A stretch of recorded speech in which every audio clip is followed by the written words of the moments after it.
So I had shared with my friend how I grew up with a blind sister. My older sister, one of my older sisters, was born premature and blind, and as a result blind. Uh, they gave her too much oxygen in the incubator, and I think she was 2 pounds 11 ounces when she was born. And the blood vessels in the eyeballs are really sensitive to oxygen, and they'll burst if there's too rich in oxygen in the incubator. And they've since figured that out, but they didn't know that at the time. Anyway, I was explaining to him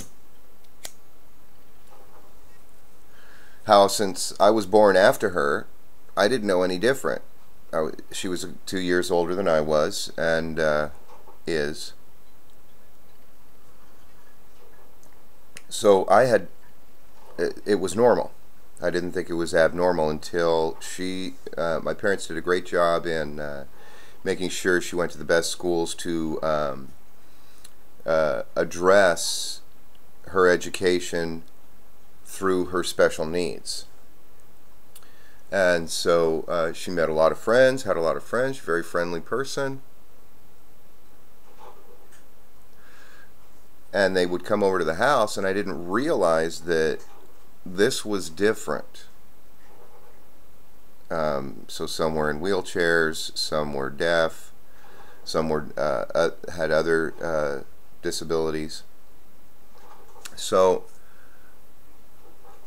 I didn't know about her being different until I came into contact with others outside of our family unit. I had just taken it for granted that this is the way it is. I have sight, she doesn't have sight. Okay. And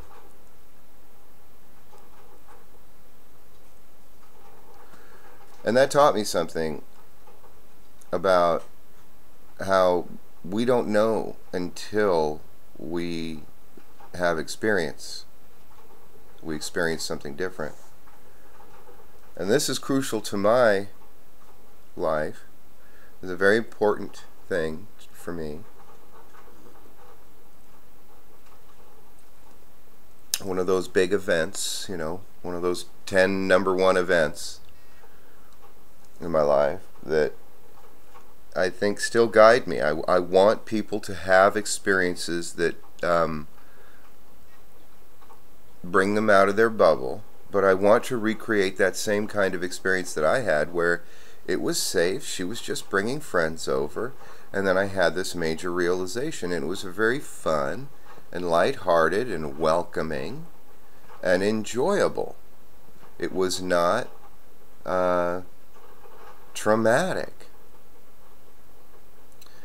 And as I've lived my life, I realize that there's a lot of people out there in our times now that the only way they can figure anything out is through a traumatic experience. The only way they can come into contact with something new and different is through trauma. And I think it's always been this way in one form or another, but I think it's heightened as well in America at this time.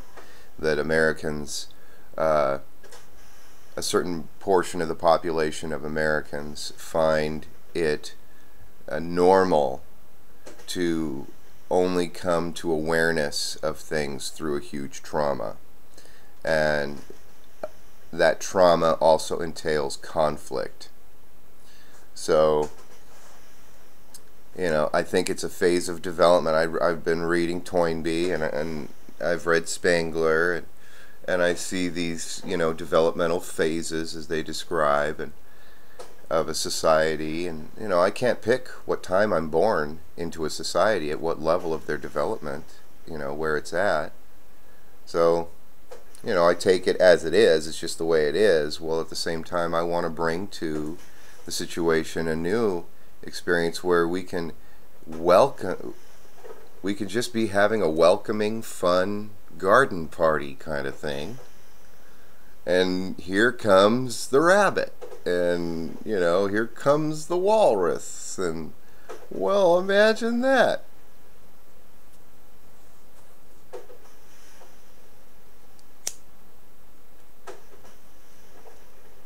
Nights in white satin, never reaching the end. Yeah, artists have a way.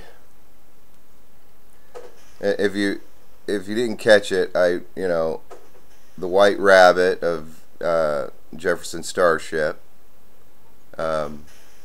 Whereas I Am the Walrus, John Lennon. The Garden Party, I forget who sang that song, The Garden Party. And then, Nights in White Satin. All of those songs,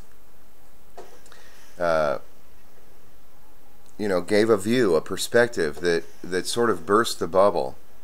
But through the media of music, we welcome it. It's not a traumatic experience, It's just welcoming. That was my experience of having new realizations. It wasn't a huge conflict. And as I grew older, my father's experience, though he understands that he can understand that, he's had enough life experience as a result of the life he's led for himself, that there are traumatic experiences as well that we have to take and contend with. And I'm not sure I have the same view as he does on... I'm not sure I take the same posture and stance he does. I think it's similar. I have some of the same techniques. But ultimately, my guiding vision is not one of affirming the trauma and the conflict and the contention. I think he likes a little bit of that. I think it comes rather naturally to him. And it's affirming to him in many ways. But not necessarily for me.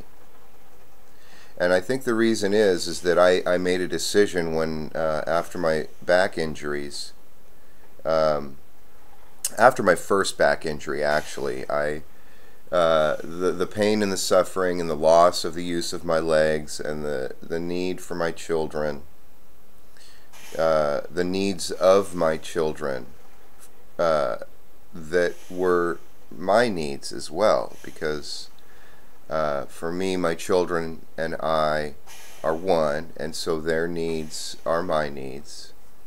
I made a decision, and it was a feeble decision. It was a youthful endeavor where I didn't really go for it all the way, because I was young and I was trained to do as I was told rather than stay true to myself. So it took a decade and another 2 surgeries and then a 3rd injury before I really said, okay, I'm going to be true to myself. And I've had tremendous growth since then. Prodigious growth. To the point of which I've had many people who've never seen me in years go, oh my God, what happened to you? You're totally, one with myself in a lot of ways. But I had to make the decision. The decision was, my father's back injury progressed to a point where, because he enjoys contention and it's thriving and vital it gives him a vitality. It's affirming to him. It's not necessarily that way for me, because I made a decision. And the decision was that I was not going to work and destroy my spine and my body so that I could get ahead in the world. I did not think in my mind that the world is here to make me a suffering cripple. And I think it also has to do with my attitude. I just don't think I could get away with it. At least I didn't meet very many people that would allow me to get away with it. And plus, there's always somebody who's worse. I was always questioning myself, how can I be a suffering cripple when there's somebody who literally had their legs blown off, or removed, You just can't balance that out, In the ledger world, tally sheet mind, I can't balance that out, But my father, his spine is fused, solid, naturally. His body did it naturally. And he lost a great deal of range of motion, and he's got his own complications as a result of this. And I found for myself that I wanted to stay flexible. I wanted to continue my range of motion. But that entailed that I did not go and endeavor certain social activities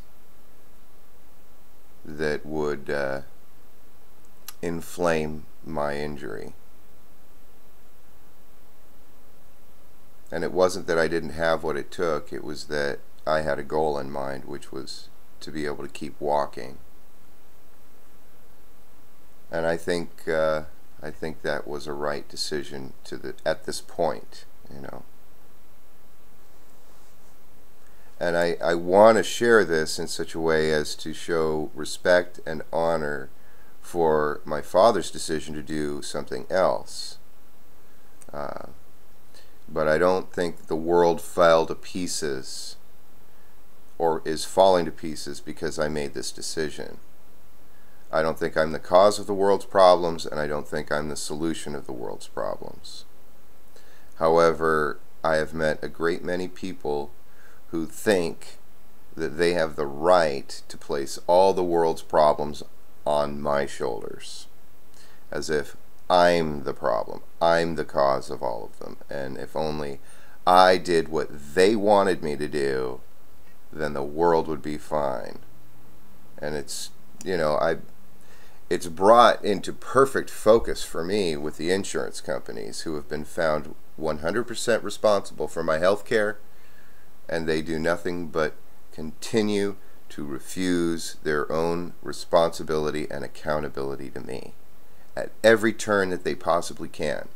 And the reason why they do that is because their goal is personal profit at my expense. But they have all these rationalizations, and they even lobby the lawmakers to invent these laws and regulations that give them the benefit of the doubt. Which, I'm like, fine. I'm not going to engage in that which would cripple me again. And some of these people are just tremendous badasses. And, I can't help but see that the more I play with fire, I get burned.